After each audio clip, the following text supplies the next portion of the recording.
Jack Conley instead. Just 6 weeks ago, we were talking about firing Jeff Hafley and moving on. Now we're in 5 wins in a row. BC defeats Syracuse 17-10. We're going to talk all about an exciting win on today's show. You are Locked On Boston College, your daily podcast on the Boston College Eagles, part of the Locked On Podcast Network, your team every day.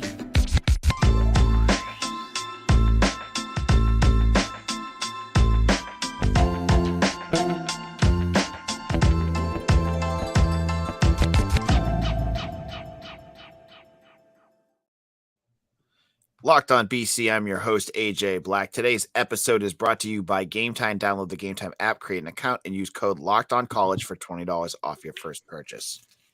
Syracuse wasn't playing with starting quarterback Scott Schrader. Garrett. Scott Schrader, their old coach. It wasn't Scott. It was Scott Schaefer. Oh, man. It's a late game. Okay. It's a short week for everybody. Yeah, exactly. So they didn't have Garrett Schrader.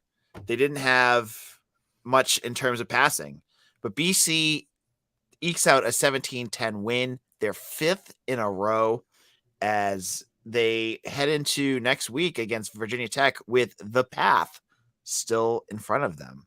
And to join me to talk about today's win that was ugly, but hey, it's still a win, is Eagle Insider's Mitchell Wolf. Mitch, how's it going? AJ, I need you to bring up the comment from Josh Doherty that just popped up in our stream. I'll read it out. All right. The version of BC that showed up tonight reminded me of the Pittsburgh Steelers. Lights out defense, just enough offense to squeak out a win. The path is still alive. As somebody who just watched the Steelers also squeak out a tough, short week, defensive-minded win, yeah, I totally agree with that. Again, this defense has been a little inconsistent, and you get bailed out by playing a pretty ineffective backup quarterback who also got hurt. But when we talked about this game, I said, there's a number of ways that this game can go, and most of them favor BC. And one of the ones I talked about was if this game is close, if Syracuse plays well, BC is much more prepared to win a close game at the end than Syracuse is, because Syracuse won a bunch of blowouts at the beginning of the season, and now they've suffered before this game. They suffered a lot of blowouts going towards them. And BC, this certainly was not a perfect game, and obviously the path is still alive and this team still has a lot to fix. They're pretty banged up, which Hafley finally kind of admitted in the post-game press conference. But when this game got down to the end, they get defense gets a bunch of stops. I'll talk more about it later, but defense gets a bunch of stops. Offense does just enough. And I know they weren't perfect for most of the night. They made some mistakes, had some things that didn't go their way. But in the end, when it counted, they got the score that mattered and they won the game. And they made an interception again. Yes, exactly. And defense made another big play, right? Mm-hmm. Yes. So let's talk about the big plays in this game. First of all, actually, before we get into we'll wait to the end to talk about the production of this game. Oh God! But Owen McGowan, who I don't think they still know on ESPN that it was Owen McGowan that scored that touchdown, because they were still talking about a walk-on, even with his name flashing on it. Owen McGowan, who's been playing a little bit of fullback, catches a pass from Thomas Castellanos to open the scoring for BC. What did you see in that play? I think that's the you run the ball so much, you run it so effectively for BC that you finally get that leak pass open. And BC tried a bunch of them in this game. And honestly, I thought the strategy of waiting till it was usually 2nd and 1 where they would try it. And I don't think they really ever hit any of them, but one of them, Jeremiah Frank, I think it was either Franklin or Tomlin, just got pushed down from behind. There was no pass interference called. But that's a good strategy to do that, because if you don't get it, you still have 3rd and 1. And I know some people may disagree with this now, but BC is very good at converting 3rd and 4th and 1 situations. So, that's kind of a good risk you can take. But yeah, that's a fun play for a guy who, I think you said he played a lot of running back in high school. So he has that experience, playing fullback as well. And, he's been, I think our friend Martin Artest Jones tweeted Owen McGowan is a better two-way player than Travis Hunter, which got a laugh from me. That was good. Yeah. Yeah. And then, so some of the other big plays that we saw, obviously the defense. I think the defense had allowed 37 yards passing. They had held Carlos Del Rio Wilson to 7 for 17, 37 yards, and a passer rating of 12.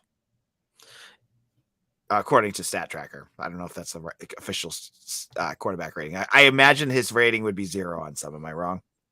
That's pretty close. Let's see. Home, Carlos Del Rio Wilson, rating of 12.4. That's what do you have on Stat? Yeah. Okay. Yeah. So some just terrible passes by him. He just didn't look. Yeah, I mean, let's get that out of the way. Like, obviously, like this is why the spread flipped from Syracuse like -2.5 to BC -1.5 in the half hour before the game when Schrader was declared out. You know, Del Rio Wilson's actually a former 4-star recruit according to 247 Sports. But it's clear the guy just really was struggling to hit the broadside of a barn there. And obviously he got hurt a little bit, got a little dinged up. So he's having some trouble later in the game.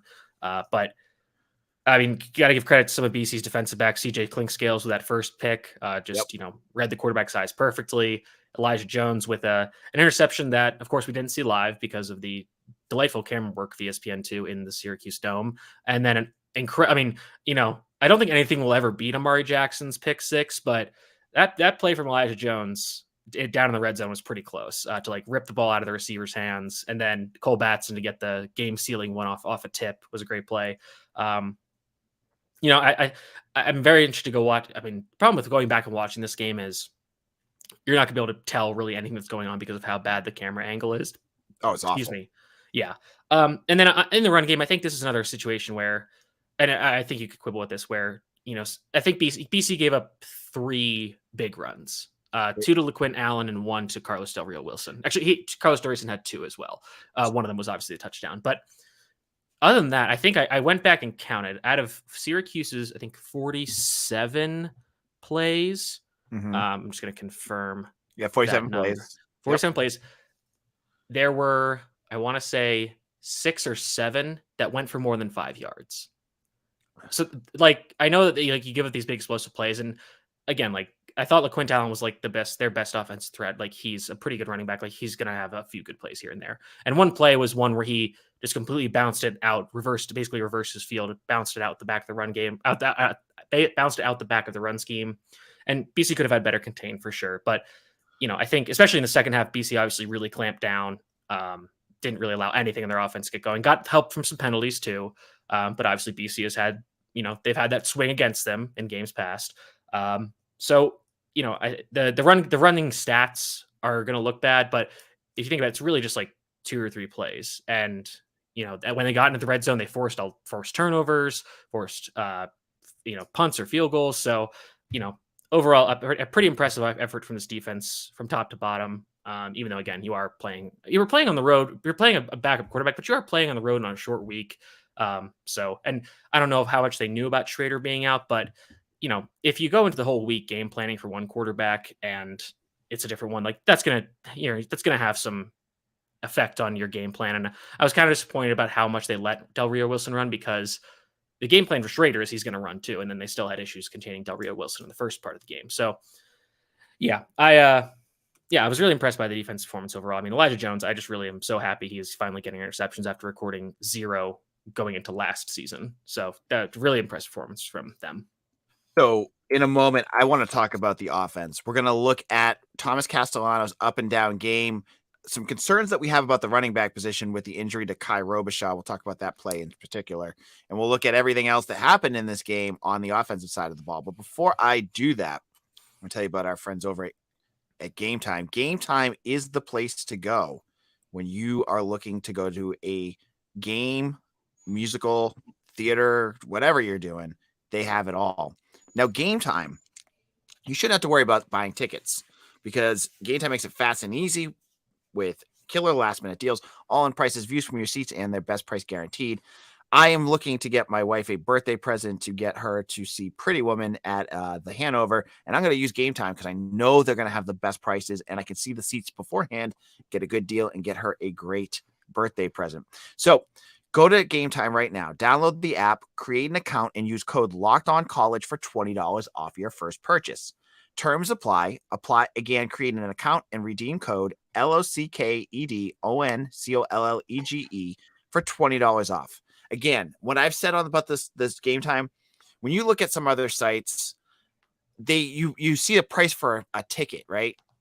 And you click on it, and then all of a sudden it's like, that's not the price because there's all these other fees added to it. That's not the way Gametime works. It's all in. You see exactly what it costs. There's no hidden fees. That's the price that you pay when you check out. It's easy to use, and now you can get $20 off with our code LOCKEDONCollege. So download Gametime today with last-minute tickets, lowest prices guaranteed. Locked On BC, AJ Black. We are celebrating a fifth win in a row for BC. 6-3. Boston College is bowl eligible. They are going to now play to A, improve their bowl stock and see where they end up, and B, of course, all you fans out there are talking about the path. It's still open, so they got to continue playing better. But got another week of talking about the path, and I'm happy to talk about positive Boston College anything. As a host, I just celebrated my 3rd anniversary here on Locked On BC. I've done over 700 podcast episodes about Boston College sports. The last 3 years have been kind of depressing, so anything positive has been good. This is another win. Let's talk about the offense, Mitch. It was now let's get a little bit more negative. The offense kind of struggled a lot in this game. Yeah, I think we need to kind of pump the brakes a bit. I texted you this during the game. We need to pump the brakes a bit on where we're ranking Castellanos in the pantheon of any number of categories involving Boston College football. But, you know, as a passer, again, I think he really struggled in this game. I think Syracuse's defense, you know, to their credit, they have a very good secondary. They did a very good job of confusing him on the back end. He made some bad decisions throwing the ball. I think he had probably 4 or 5 dropped interceptions. Obviously, you have the play where they have the mishandled exchange on the handoff, which Syracuse picks up. Second fumble, I'm not really putting on BC. You know, that's a freak play. It should have been targeting there and should have been ejected for that. And he should have been ejected later for ripping Thomas Castellanos' helmet off, which forced BC to burn a timeout. But we can come back to that later. Yeah, I can read Thomas Castellanos' mouth there, and can't repeat it on a podcast like this. Yeah, unless you want to throw that tag on it. But anyways, and honestly, I'll give Syracuse credit for this as well. I thought they did a better job than I expected defending BC's run game. BC gave them some good opportunities. Sometimes I was skeptical of some of the play calls in this game. Probably the most skeptical of the play calling I've been in terms of the number of plays in a while. Probably maybe since the Virginia game, maybe even further. Might have been the most questionable game of the season, honestly. You know, at times the run game starts getting going, and then you get some scoring drives out of that. You have the decision to go for it on 4th and 1 when you could have kicked a field goal.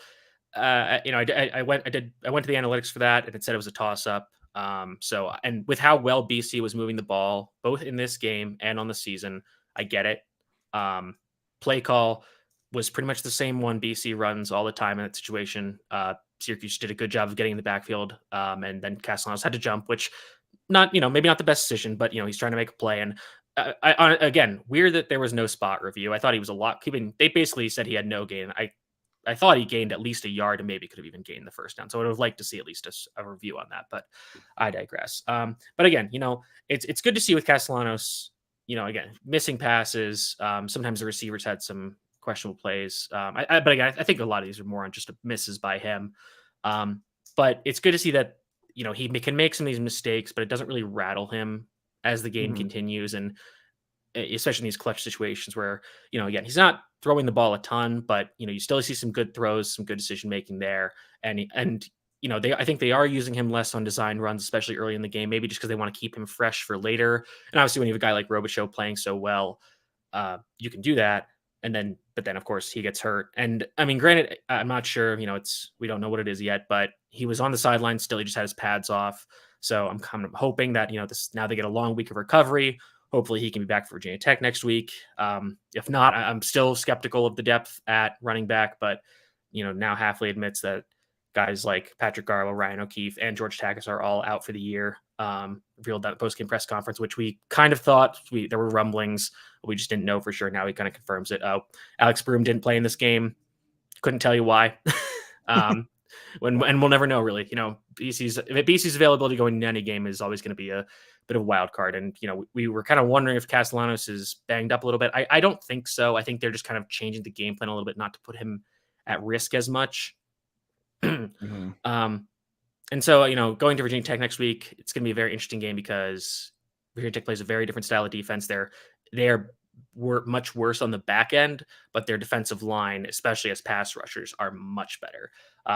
But that's going to be that game's going to be a lot more competitive than I thought going into the season. But I didn't expect BC to win this game going into the season, so that'll be a good test between two kind of resurgent ACC programs in a game that's is a pretty historic rivalry. So again, I think, I know people are kind of, this wasn't a perfect game.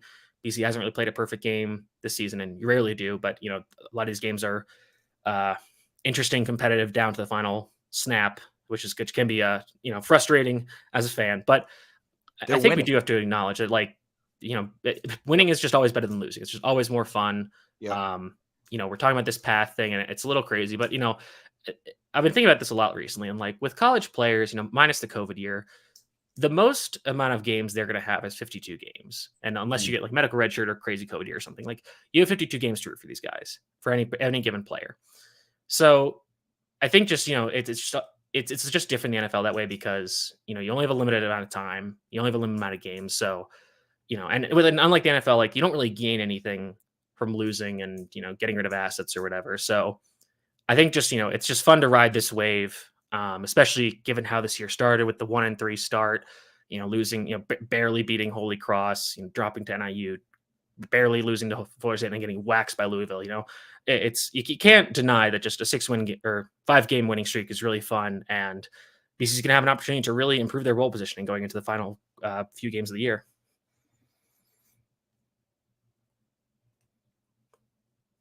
I muted myself, of course. There we go. I was going to say, it's fun. Winning is fun. And these are the types of games under Steve Adazio, Jeff Hafley earlier, they lose. We joked at the beginning about Carlos Del Rio Wilson, it's a backup quarterback. But I can't think off the top of my head, but I can think of so many games where a star or starting quarterback is out and they torched BC anyways. And this didn't happen today because just, again, down the stretch, you had Thomas Castellanos make a play.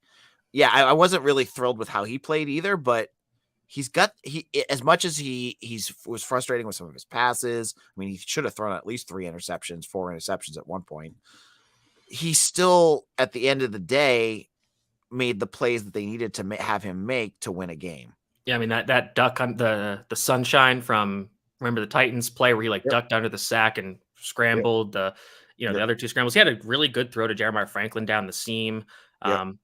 Again, had some good plays. I think we can talk about this a little more later, but based on what I'm watching him, I think that they need to figure out ways to, I think if he is rushed, even within the structure of the play to make the throw, if it has to be a quick throw and it's kind of frazzled, I think that's where his accuracy is really suffering. If he has more time to, get outside the pockets or sit in the pocket, then he's a lot better. So I think that maybe they need to, again, tweak the offense a little bit to say, okay, instead of just having you sit in the pocket, and obviously you can because the offensive line is so good, we're going to roll you out a little more, give you some more time to see the defense and see the guy come open, as opposed to, just get out. And obviously the screens are kind of another thing, and, he's got to be more consistent there, and guys have to catch the football. But, I think that's one way they could adjust. And somebody mentioned in the comments, we haven't even talked about the fake punt. Yeah. Oh, yeah. We'll get to that in the third segment. Yeah, good call. But I had a question for you. And maybe obviously he's built completely different than Andrew Luck, but Chud worked with Andrew Luck. Okay. My question is, did he move when he worked with Luck? Did he move him around in the pocket a lot? Because I feel like the mobility thing, Luck was mobile. He was a guy that could move around. I see where you're going with this. Yeah. You know what I mean? Is there a way that Chud can move his offense to get Castellanos more around? And there's been some plays of that. I think they could definitely do it a little bit more. With Luck, that was definitely the case because the offensive. Excuse me, I'm just stifling a sneeze. Okay. Okay, here we go. So with how bad the offensive line was for Andrew Luck, they had to get him outside the pocket just so he wouldn't get killed all the time. So yeah, they would boot him around a lot. And honestly, another thing is Trubisky worked with Cam Newton back in the day. So that's another and I remember I wrote something, I think over the summer, about how the Colts offense would provide inspiration. And somebody on staff got in touch with me and said, that's not really what this offense is going for. And I was very confused. Like, well, then what other offense would it be? And then I was like, okay, it must be the Panthers, which I was like, at the time, I was like, how are they going to run the Panthers offense with Emmett Morehead at quarterback?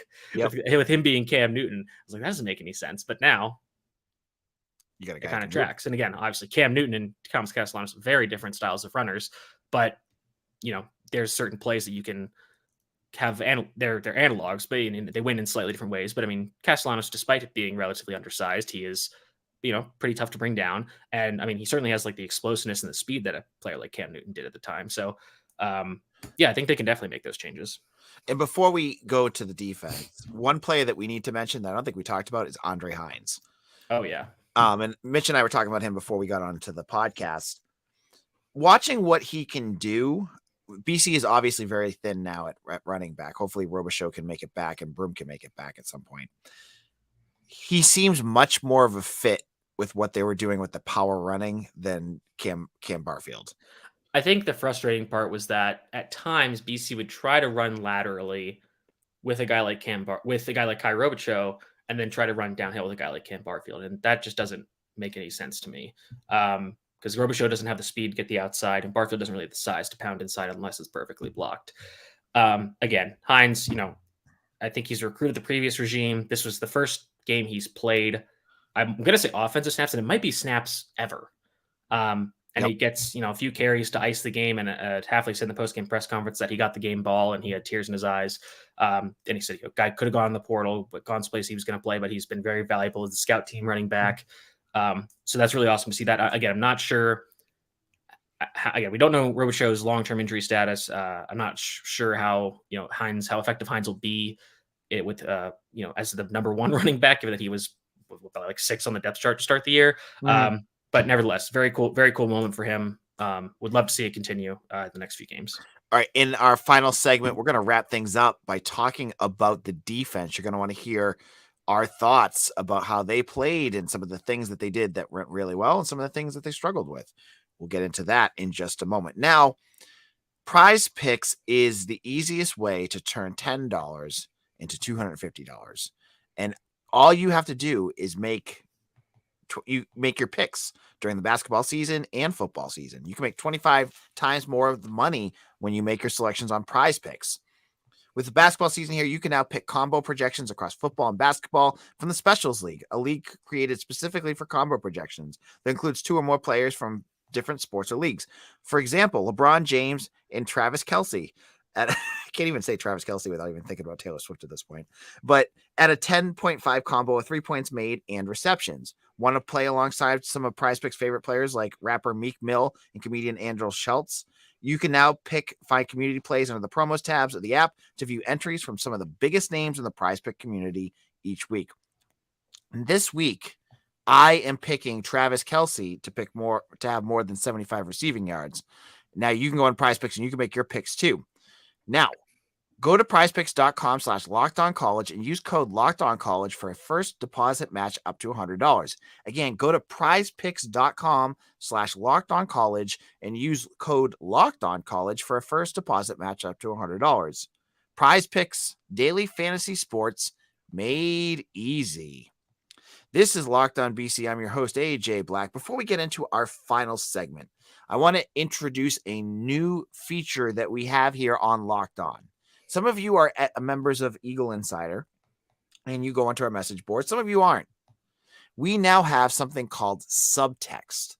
Subtext is a service where you can chat directly with me, and Mitch will probably do some too, about the games. You can talk to me during the games. You can talk to me during recruiting things, basketball, hockey, whatever you want, and get questions answered. I will text you different comments and things about what I know about the games. It's right now free for 14 days. Go into the show notes, click that button, and try it out. I think you're going to like it. We're going to have a lot of fun with it right now. And I'm going to put it into the chat right now. So I hope you guys all join it. It's, I think, $4.99 a month after the first 14 days. But I think it's going to be a lot of fun. You could talk directly to me. Some of you guys are in the chats right now, asking me questions, and I can't like break show rhythm to talk about it because I got to do this all in like a half hour. But you can ask me directly and I'll answer you. Some of you also send me emails, and guys, I have a lot going on. I can't answer all these emails, but I will on Subtext. Hit me up on that. I hope you guys check it out. I think it'll be a really fun way to engage all of you in our BC community. All right, Mitch, let's talk about the defense. 4 interceptions. Elijah Jones now has, I think it's 5 interceptions on the season, the most set for BC since 2018 when Hamp Cheevers had 7. My guy, Hamp Cheevers, love that guy. Yep. Guy who found no luck in the NFL. Yeah, that was a questionable decision to declare early, and then didn't really do much, if anything. But let's talk about the play of the defense. They started off a little slow, and then they kind of picked things up, and I thought they did an incredible job in this game. What was your thoughts? I think this defense is really rounding in the form. I think we've seen them be the coaching staff has been more creative in terms of what schemes they're using, guys they're using. They're moving people around a little more, and again, they're not exactly playing a murderer's row of opponents in the last few games, but I mean, I think they're finding effectiveness. I think to start the show, I said I think only 6 or 7 out of Syracuse's 47 plays went for more than 5 yards. And you don't want to see the offense consistently break big runs, but really it was like runs would go for like 2, 3, -1, -2, and then they'd have 1 for 60. And at least in the way that I watch and evaluate football, like that's preferable. You don't want to be what BC is doing to teams where you are consistently getting 4, 5, 7. And then, some 2 or 3, but, BC is pretty much always consistently gaining positive yards. Whereas, if you're just kind of putzing around the line of scrimmage and then you break one, you'd rather have it be more consistent as opposed to just hoping for an explosive here and there. And in the passing game, again, backup quarterback. So, clearly he has a lack of effectiveness. And again, I didn't really fear any of the Syracuse's receivers that much. Most of their passing yards came from like quick screens at the side. And, pretty much anytime they did try to throw the ball downfield, it got intercepted. So I'm looking at their receiving stats now. Yeah, 1 tight end with 3 catches, and the running back with 1 for 4, and then 1 receiver with 3 catches for 19 yards on 8 targets. So they targeted 1 receiver 8 times, only had 3 catches for 19 yards. So, I think you can definitely live with that. I think it'll be next week will be interesting again. Next week's gonna be very interesting because Virginia Tech is almost like a mirror of BC. They run very similar offenses at this point in the season.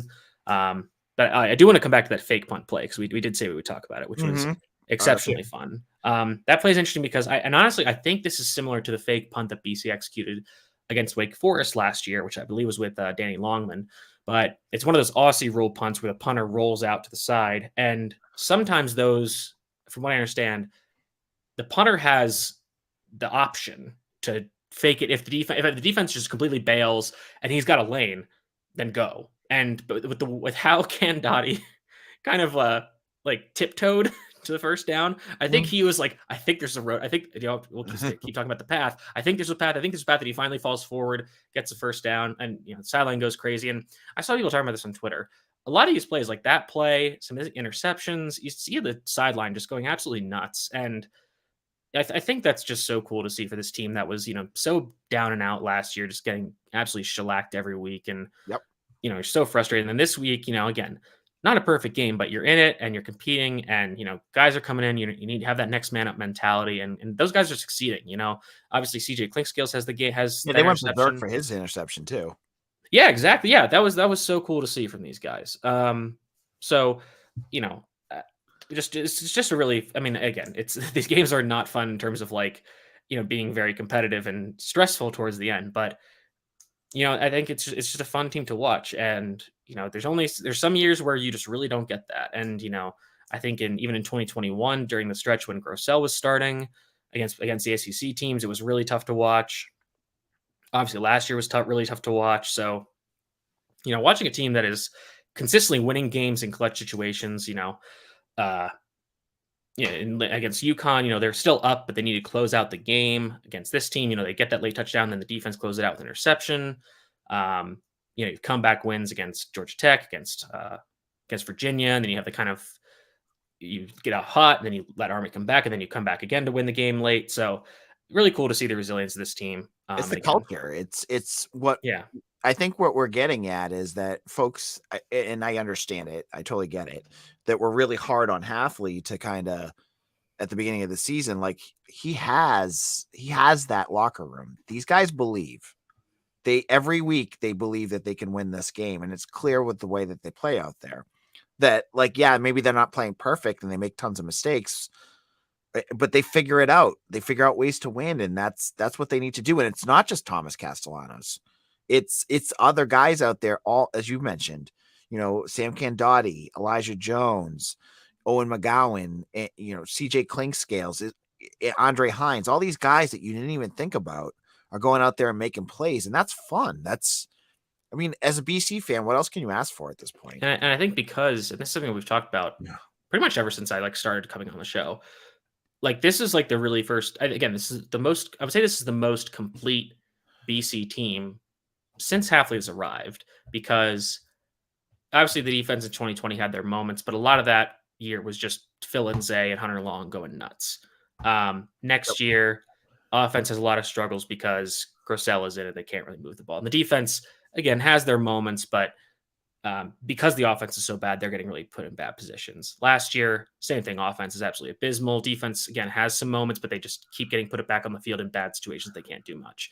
This year, offense, both units, I would say, start off a little herky-jerky, still figuring out some things. But now, you're really seeing, and I think now, like, all the units really believe in each other. It's like, if the offense has a mistake, the defense like, listen, we got you. Don't worry. We'll figure this out. We'll get an interception. We'll get a stop. We'll do something. And then if the defense, gives a touchdown, the offense says, don't worry. We'll get the ball back. We'll kill the clock.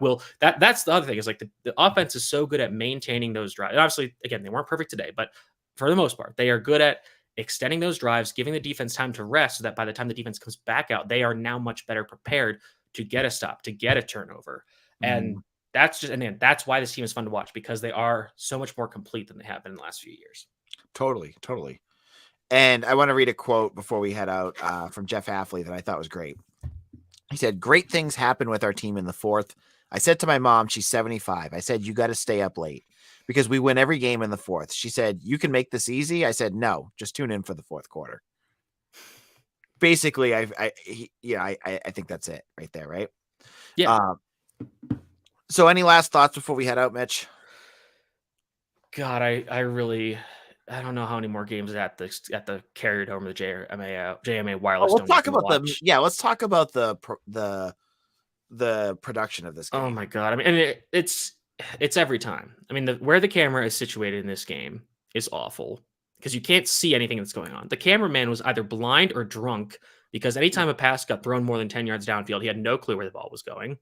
The Elijah Jones, the first interception, it was showing Didn't see it at all. Carlos Del Rio Wilson. It was just pointing at him. And they're like, it's an interception. I'm like, where? Yeah, exactly. 2/3 of the announcing booth was Syracuse alums, so that was sick. Yeah, we got a Diamond Ferry reference. That was a lot of fun. Yeah, that's. I'll admit that's a little before my time. I think you've told me about it, but yes, I saw a lot of other relatively older BC fans complaining about that, and I feel like that's just kind of just a given. But and then obviously, no, sorry, I forget what I was going to say. Well, during the halftime report, I don't think they talked about the game at all.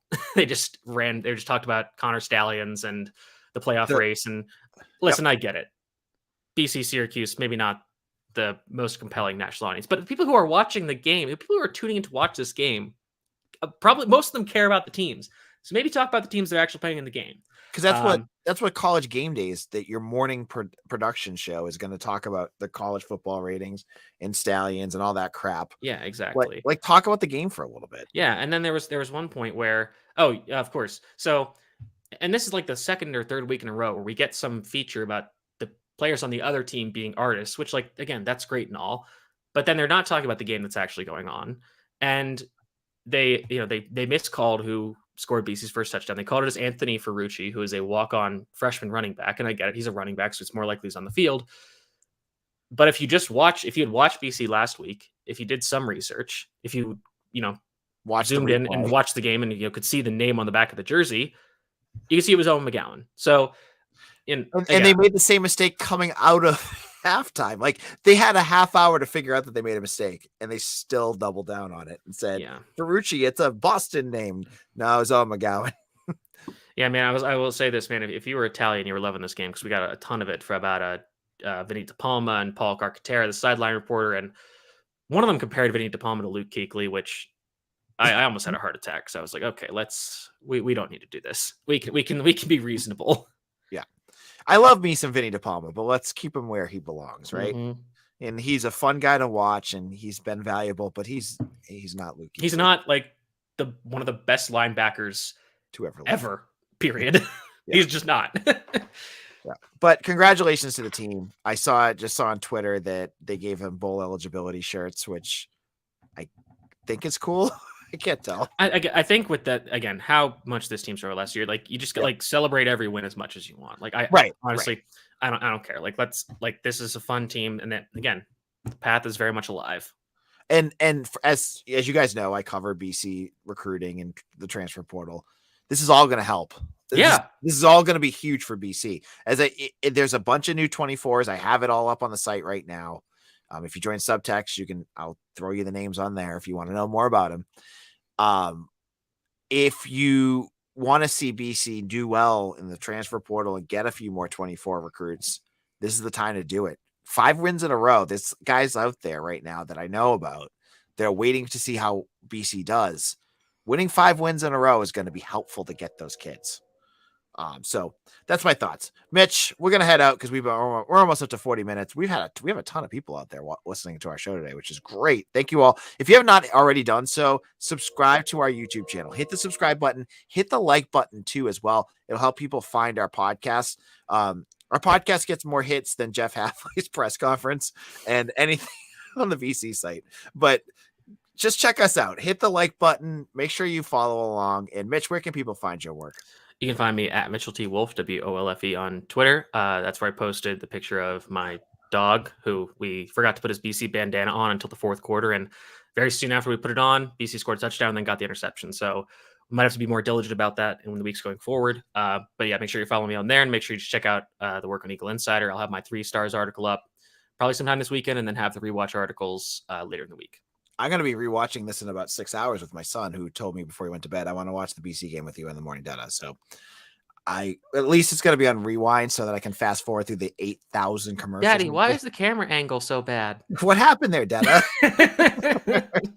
But anyways, thank you all so much for listening. Hit the like button on this if you're listening on YouTube. It does help us tremendously. And tell other people about Locked On BC, because we're the only podcast that does this every day. I've done over 700 shows.